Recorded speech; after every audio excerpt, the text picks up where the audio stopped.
Mario Kart World!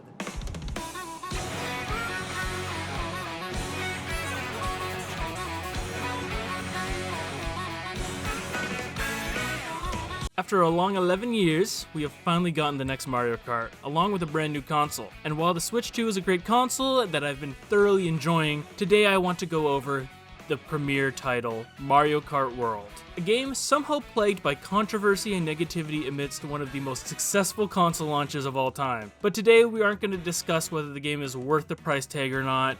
No, I generally just want to look at the game itself, how it stands up as a Mario Kart game, and if it's really worth the 11-year wait we've had. Because while the game is still phenomenal, it also brings some unwelcome changes and confusing design choices that makes me really question, was this necessary? So without further ado, this is a comprehensive look at the Switch 2's premier launch title, Mario Kart World. From the first second you boot up this game, you are greeted by a wonderful theme welcoming you to the world, along with a basic UI. Now, while the visual identity of this game is quite wonderful with its more playful style, the main menu really yells accessible over style. I mean, it's pretty much the exact same main menu we got from Mario Kart 8. Everything is lined up on the left side of the screen with a few options on the bottom. But I mean, I get why it's like this. There's really no need to have a fancy main menu when all it is a vehicle to get to the main game modes. So while I wish the main menu had a bit more personality, it's really a non-issue. But moving through the menus, we see the main modes of the game, Grand Prix and Knockout Tour. So let's take a look at the Grand Prix. Now, because of the brand new open world map for this game, all the courses are now different spots on the map, which is pretty cool. But the problem with this arises when you compare this game's Grand Prix to previous games. This is because Nintendo really wanted to make this a new and fresh Mario Kart, so now you actually race in the open world to the next course on these roads called intermissions. These are not as good as the regular courses. Now, don't get me wrong, they're still a ton of fun, and I'm actually fine with them being in the Grand Prix, but the problem arises when you're done with the Grand Prix and try to play online, something I'm planning to do for hundreds of hours over the next few years. When in online lobbies, you can select from one of three options, along with a random option. The problem is that these three options are almost always straightaway sections of the tracks and not the tracks themselves. Sure, you can occasionally get regular courses in the selection, but those are exceedingly rare in comparison to the amount of straightaways you will get. And these sections really start to show their flaws when you keep on having to play them over and over again. Once you have played these enough, you just start wishing you could play on the regular courses instead,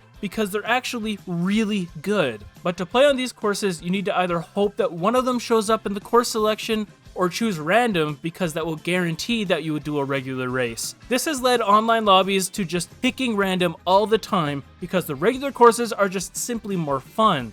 Okay, hello, this is editing me from the future, here with a little bit of a unscripted rant, because what I just said is no longer true. As of today, or I guess yesterday, they decided that it would be a great idea to just make random, fully random, so you now can get intermission tracks like and random now, which why the entire thing I was talking about right now, and what I'll say later in the video, is that I like the regular tracks more. I like the regular tracks way more, and that's why like picking random as the only option to play regular tracks consistently is kind of a stupid solution, but now that's not even a solution, I guess, so thank you, Nintendo.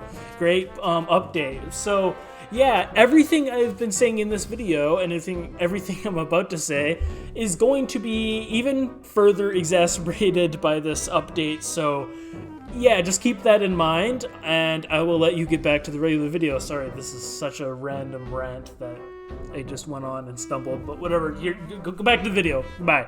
The design of this game just seems to be so hell-bent on trying to show off its brand new open world that it sacrifices the most fun parts of Mario Kart, the courses. The core gameplay is still a ton of fun though, The trick system is extraordinarily satisfying, and we're already seeing how insane time trials and skips can be with them. I mean, look at this skip in Question Block Ruins.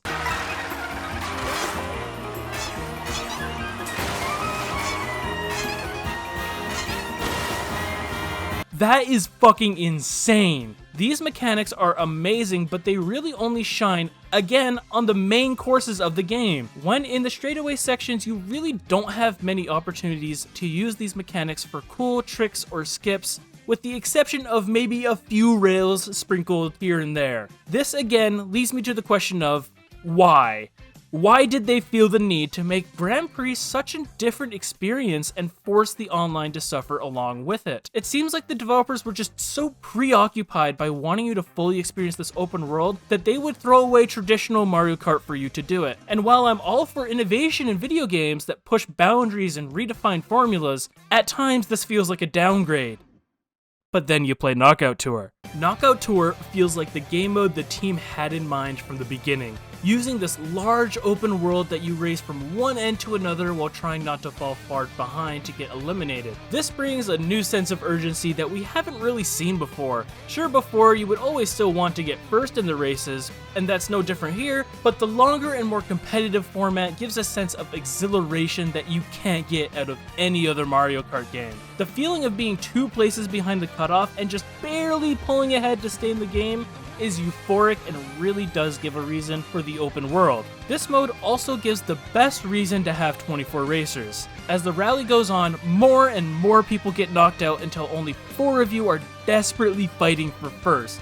In the early stages, the 24 players cause complete chaos, throwing items all around, pulling ahead and then falling back. It really does embody the spirit of Mario Kart, and by that I mean pure bullshit. This game makes it easier than ever to get completely fucked over in the span of a second, making you go straight from first to 20th. And I feel that this actually makes the game a lot of fun. The pure chaos is confusing, overwhelming, and rage-inducing in all the right ways. Mario Kart has never been about competitive racing, so having this controlled chaos makes every race all the more fun because you never really know when you could lose your lead. There is only one slight problem with it: bagging.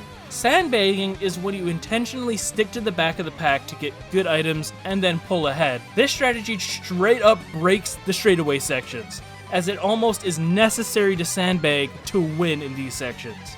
Especially because now the shock only affects people in front of the racer who got it, making it a good idea to stick to the back to avoid the shock and then pull ahead with your broken item setup. Speaking of items, we got a few new ones in this game, so let's take a second to go over them. Now, of course, we have our standard shrooms, green, red, and blue shells, bananas, and stars, which all work pretty much the exact same as they have in every other game. But in this game, we have a lot of new and returning items that we didn't have in 8, like the Mega Mushroom, one of the most fucking annoying items ever. When you get it, you feel like a god, but when you see that god-forsaken indicator behind you, you might as well resign to your fate. Mega Mushrooms squish you and absolutely kill your momentum. This really sucks because most of the items in this game don't kill your momentum like in 8, but the Mega Mushroom just completely fucks you over. It shock dodges, makes you faster, and doesn't slow down your speed when you're on the off-road. It has become one of the best items in the game because of this,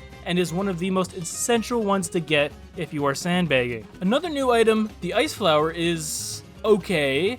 It's really a nothing burger of an item addition, because it's really just a reskin of the Fire Flower. It does the exact same thing and brings nothing new to the table, so I really just end up forgetting about it, as it really does feel like they just added it to inflate the item pool. The hammer is also brand new, and I actually like it quite a lot. While it is by no means the most effective item in the game, there is something so satisfying about perfectly arcing your hammers and hitting the person in front of you, or knowing there's a large pack of players behind you, and throwing it back and causing interstate pileup. The feather also makes its big return in this game, and it's actually quite an underrated item. With how many alternate paths and rails you can hop onto in this game, the feather is actually quite useful, as you can just get onto higher paths that might be faster. Add that along with its ability to dodge red shells, and it can actually be quite the clutch item if you use it right, and it's actually the reason I won my first online knockout tour. We also now have the coin box and the coin shell.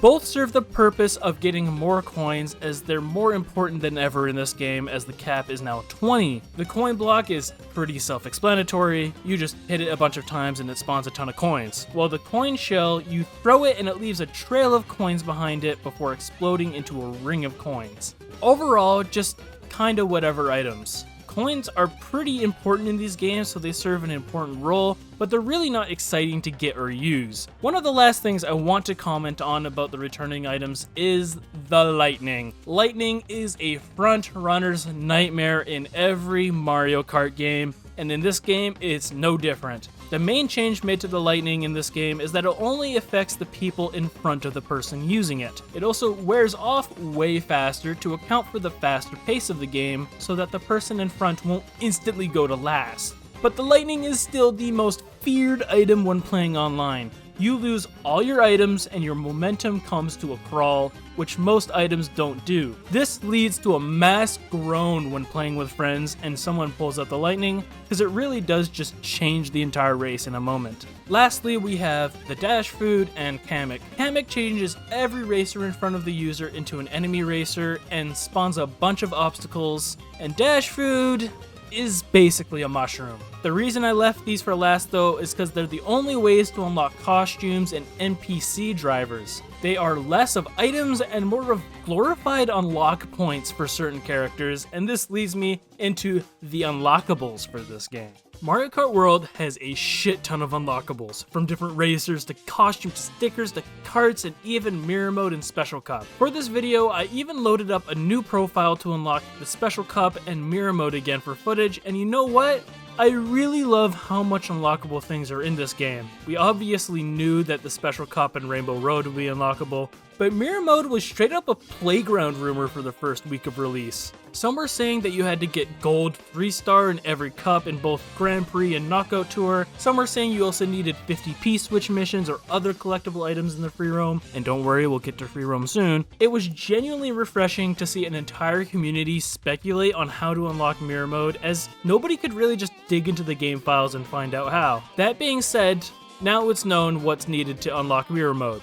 You need to complete every cup in both Grand Prix and Knockout Tour, collect 10 Peach medallions, 10 question marks, and complete 10 P-switch missions. Then you replay the special cup and it unlocks. And this is something I love to see in gaming. Having a ton of things to unlock is something that makes me very happy and keeps me engaged with doing different things around the game. But how you unlock a lot of this stuff starts to show the game's cracks. Now you unlock a character for each Grand Prix cup you finish, which is nice, but after that, the only way to unlock characters is painfully slow. Instead of rewarding exploration in the open world with new outfits, you get them from different food, which is so much less engaging when all you really need to do is just drive around the world and eat different food. This goes doubly so with Kamek, which is the only way to unlock those goofy enemy characters that everyone uses. Kamek is just a random item in the item pool, so the only way to unlock these characters is just pure luck. You just have to hope that the person behind you gets Kamek and that he transforms you into a character you haven't unlocked. This leads to a tedious grind if you want to unlock every racer, which I did.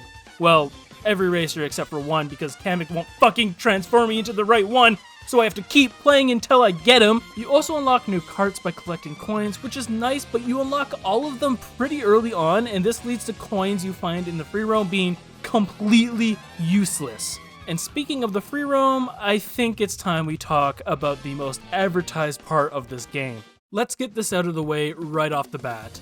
Free roam is not a main mode to me, it's a nice distraction. The main draw of free roam is the hundreds of P-switch missions scattered throughout the world. These range from piss easy to brutal tests of the mechanics of the game. These missions are by far the best part of free roam, as they teach the player basic mechanics while also testing them on the hardest parts of the game. Some of these also teach you some pretty cool routes you can take on the courses, like Shy Guy Bazaar has one that takes you on a side ramp and has you tricking and ramping all over the sidewalls in a very exhilarating test of skill.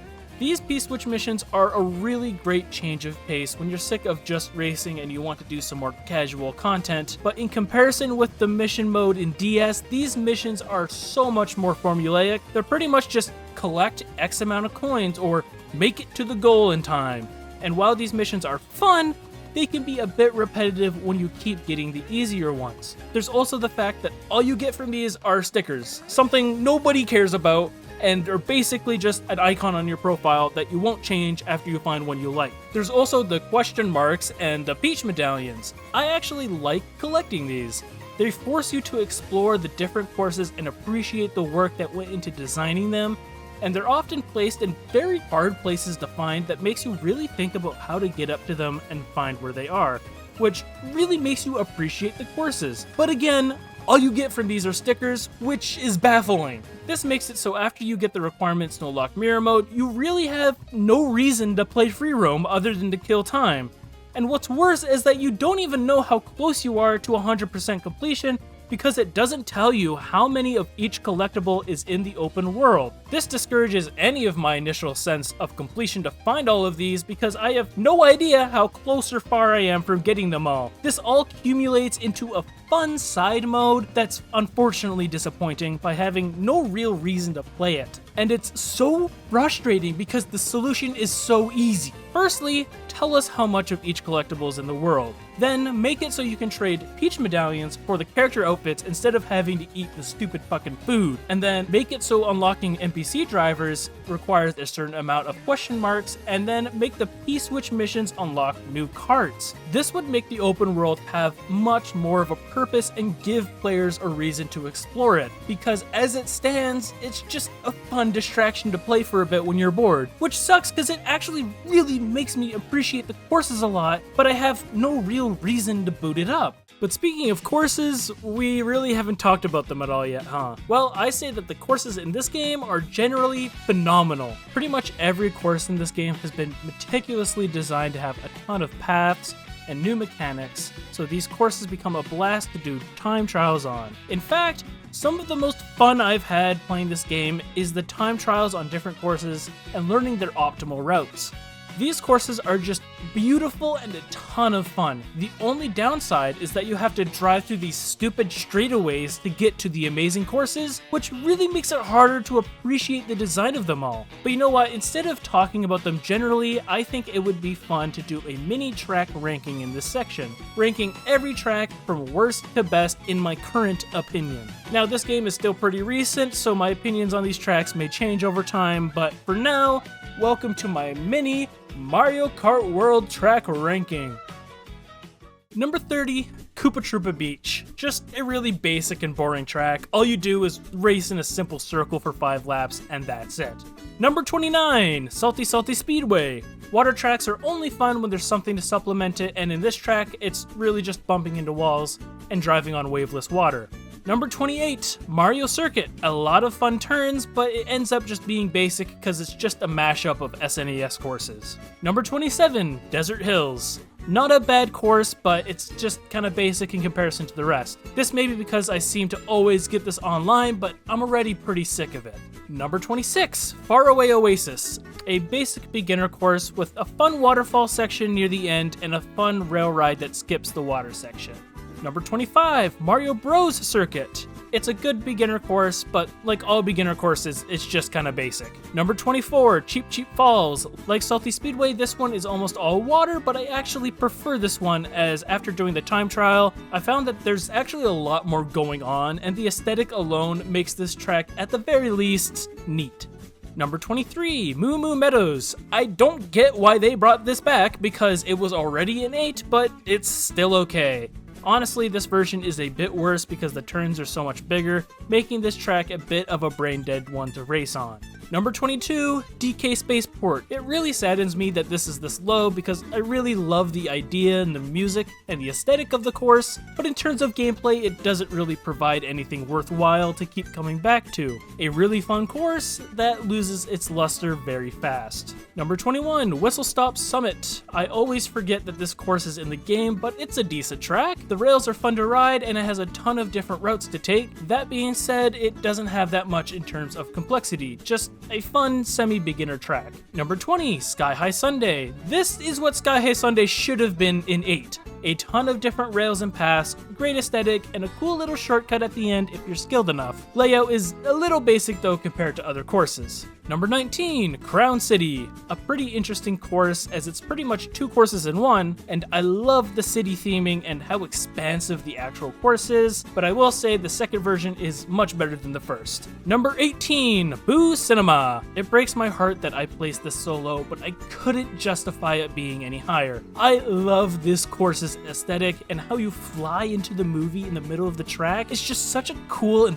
fun gimmick. That being said, the track itself has a pretty basic layout, so while I would like to place it higher, this is where I think it should go. Number 17, Choco Mountain. Honestly, I keep forgetting that this track is in the game, but it's pretty good. Choco Mountain has been brought back before, but this really does feel like a whole new course, which can be said about a lot of the returning courses in this game. Overall, a blast to play on, if a bit forgettable. Number 16, Dino Dino Jungle. And now we're getting into the really good tracks. Dino Dino Jungle has gotten a new theme with this Jurassic Park-esque facility with dinosaurs breaking out and attacking you, along with the great time trial potential and alternate paths. This one is amazing to play on. Number 15, DK Pass. Turning the original DS course into a snow resort was a genius idea, and it's just fun to play on. There's tons of twists and turns and a great final section of falling all the way back down to the mountain. Number 14, Peach Beach. One of the more substantial overhauls, they took the original Peach Beach and made it into a 3-section track, expanding on it and turning it into a much more fun and varied track. Number 13, Wario Stadium. Honestly, this one really surprised me. Wario Stadium for Mario Kart 64 is one of the worst tracks in the series, but they turned it into this exhilarating track full of twists and turns and jumps and rail rides all over. Before playing the time trial on this one, I thought it was okay, but after spending more time with it, I've learned that it has become one of the most underrated courses in the game. Number 12, Starview Peak. Just the most beautiful presentation and a blast to play on, even if it doesn't have as much competitive replayability as some other tracks. Number 11, Wario Shipyard, another reimagined classic course that is just absolutely stunning. The water racing really works here as there's a ton of waves to trick off if you're skilled enough, and it has a great top route you can get onto to skip the final water section. By far the best water-centric course. Number 10, Acorn Heights, a really fun concept of racing on top of a tree only to glide down to the forest below with a ton of different opportunities to trick and wall ride, only to drive right back up the tree. A really fun and fleshed out course. Number 9, Dry Bones Burnout. Yet another course with just beautiful presentation, which really is a common element in these courses. The gameplay of this one is intense and competitive with so many ledges in the first section and a great second section full of different routes to take, that leads to the track being pretty seamless and dynamic. Number 8, Dandelion Depths. While a more basic course, it really nails the element of just being fun. The Odyssey theming along with the great underground section and some nice shortcuts to take if you have mushrooms, this course is just a plain simple and fun track. Number 7, Toad's Factory, another cult classic brought back, and it's even better than the Wii version. There's not a single second where something new isn't happening, and it's always keeping you on your toes. There's also this extremely satisfying shroomless shortcut that you can do at the end that makes you feel like you're playing Tony Hawk's Pro Skater when you pull it off. Just a really good track. Number 6, Peach Stadium. Just plain, simple, tightly designed course. There's nothing special about it, but it's like bread. Sometimes you don't need to be special to be one of the best of all time. Number 5, Great Question Block Ruins. What a fucking blast of a course. The golden architecture to the insane skip you can do, and the fact that it's just in the sky above the rest of the world is just so cool. Just an amazing track from start to finish. Number 4, Rainbow Road. Possibly one of the best Rainbow Roads we have ever gotten. From the wonderful soundtrack to the presentation and just how much it throws at you, it is the most cinematic course we have ever gotten, shooting all the way into space only to rocket down to see the entire world map. Nothing will beat the first time playing on this Rainbow Road, and it is so much better than the dog shit we got in 8. Number 3, Airship Fortress. What a fucking blast. Like, they didn't even change much in this course because they knew it's just one of the most fun courses ever. And the things they did add made it even better. The rare ride you can do that you can chain into a skip that leads you to skipping the entire tight turn is such an amazing thing when you pull off, and it is by far one of the most satisfying courses in Mario Kart history, and it's just as good here. Number 2, Shy Guy Bazaar. It was really tough to decide between Shy Guy Bazaar and Airship Fortress, but I think Shy Guy Bazaar wins by just a little bit. It has an amazing amount of routes and shortcuts that make you feel like a god when you pull them off perfectly, and you combine this with a great amount of turns and you get a wonderful course. Number 1, Bowser's Castle. Holy shit, is this one good. From the very first second to the end, you have a non-stop barrage of different ideas and turns and skips that all combine into this fast-paced barrage of just peak. This first section alone has so many different options for what suits you best in the situation and has a really insane skip. Then you shoot right under Bowser's head onto a section that makes you faster and forces you to avoid lava, all to bring it back again at the start. This course is just absolutely beautiful and a blast to play on every single second it pops up. So that's my course ranking. Again, these are subject to change as I play the game throughout the years, but for now I feel pretty confident in their placement, and from this you can see that the courses in this game are pretty good. Honestly, I enjoy every single course when they pop up, with the exception of the bottom 3, which is a great track record. This is why the design decision to basically undermine the courses in favor of the open world disappointed me, because the courses are so good, but you're forced to play them only a fraction of the time. And online at the moment, everyone has just begun to choose random because you actually get to play on a fun course, which isn't true anymore, but it shouldn't be up to the players to fix this design decision. Okay, and one last thing, which is also a bit improvised because I'm doing this while editing.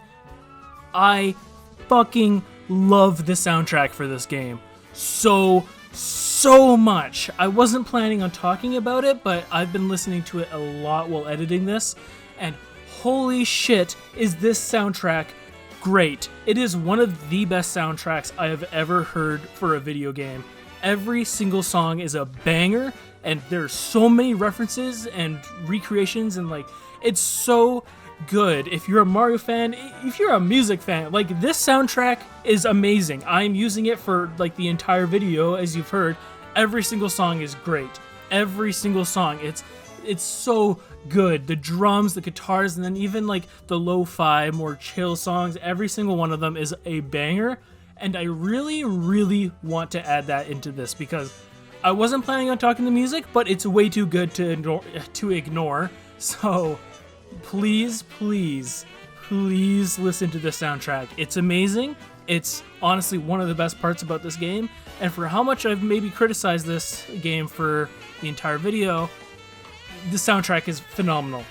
It is amazing. It is flawless. So if you take anything away from this, the soundtrack is amazing and you should go listen to it. In conclusion, Mario Kart World is a phenomenal game that took a ton of risks to move Mario Kart in a new direction. But with this, the team seemed to lose sight of what makes Mario Kart fun. While the open world is cool and offers some uniquely engaging gameplay in the form of Knockout Tour, other modes seem to be compromised so that they can fully sell you on this open world. The straightaways are still fun, but pale in comparison to the fleshed out tracks. Some unlockables are locked behind infuriating systems that are more luck than anything, and while Mirror Mode was really cool to unlock, I really wish they made 200cc unlockable, as it made Mario Kart 8 a whole new game and was my preferred way to play that game. And finally, with how much is unlockable, all the useless stuff is unlocked in free roam, leaving it completely purposeless, especially when a fix could have easily been implemented. This overall leaves Mario Kart World feeling like it's the next big step for Mario Kart, but in doing so abandons some of what makes Mario Kart fun. By no means is it a bad game. It's actually a ton of fun and a perfect Switch 2 launch title. It's just that all these design choices leave me conflicted with what the team was really trying to go for. Hopefully in the future we get updates that add 200cc, more courses, and and maybe even some extra worlds. I really want this game to be supported, as more content would really help this game be fresh for years to come. And with that, that was my review of Mario Kart World. Also, the battle mode fucking sucks!